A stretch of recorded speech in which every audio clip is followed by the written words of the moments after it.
1810 y 1880 son fechas tanto de llegada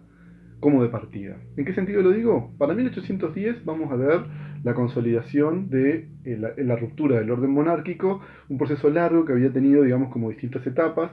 la consolidación de la hegemonía española en el siglo XV y XVI, principalmente el famoso siglo de oro español, la crisis en el siglo XVII que va a arrasar con la Casa de los Habsburgo, la aparición de los Borbones en el siglo XVIII y principalmente de las reformas borbónicas, segunda mitad del siglo XVIII. Recordemos que son las que un poco se habían orientado a recuperar la autoridad real en ese espacio.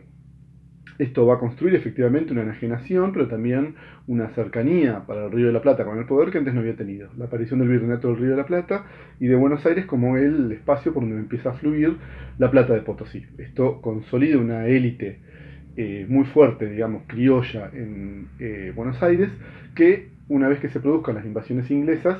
se hace, digamos, de un mecanismo de autonomía que va a estar funcionando hacia 1810. Por supuesto, nada de esto igual hubiera sucedido si España no se metía en las refriegas y las luchas napoleónicas que vimos en la materia pasada, ¿no? Y en 1808 el rey español es obligado a renunciar, a abdicar en manos de Napoleón Bonaparte por su hermano José, que queda rey español, pero bueno, eso constituye una resistencia a las juntas antifrancesas y demás que van a tener en 1809 la Junta Central en Sevilla, pero una vez que esta caiga también por la situación, digamos, bélica, la consolidación en 1810 del Consejo de la Regencia, perdón, en Cádiz, y la negativa tanto de Argentina como de México, como de Chile, como de Colombia de participar, ¿no? Y la aparición de una junta, digamos, la primera junta autónoma.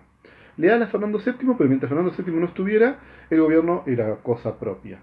Por supuesto, esto construye lo que el texto que ustedes tienen para leer, Corigliano, establece, ya les digo, el inicio del ciclo de formación del Estado. Ahí Corigliano va a establecer cuatro etapas, acuérdense, de 1810 a 1820, en realidad es tramo de una etapa que va a durar hasta 1829, donde tenemos los intentos de gobierno que básicamente son la primera junta, la junta grande, los dos triunviratos y el directorio, que no son ni más ni menos que formas de gobierno que van intercambiando de ser pocos representantes a ser muchos, a ser tres, a ser uno.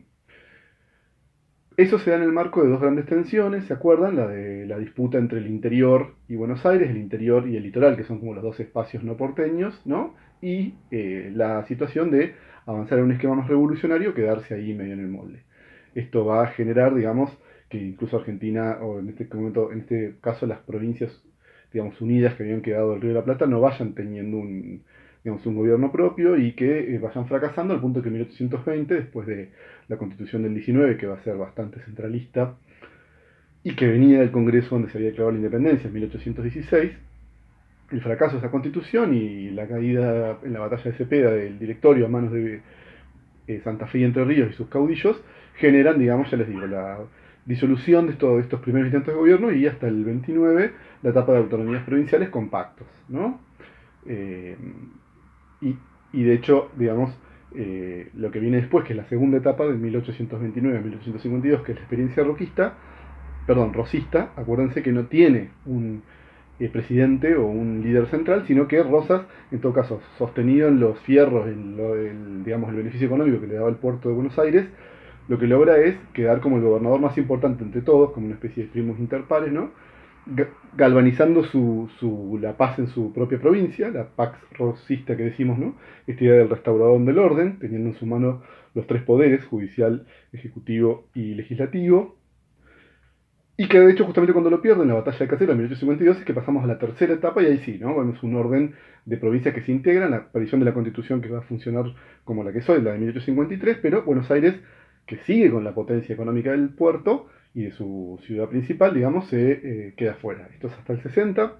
59 y 61 las batallas de Pavón y tras Pavón, digamos, y la victoria de Buenos Aires y hacerse mitre de la presidencia, tenemos ahí sí por primera vez a partir del 62 un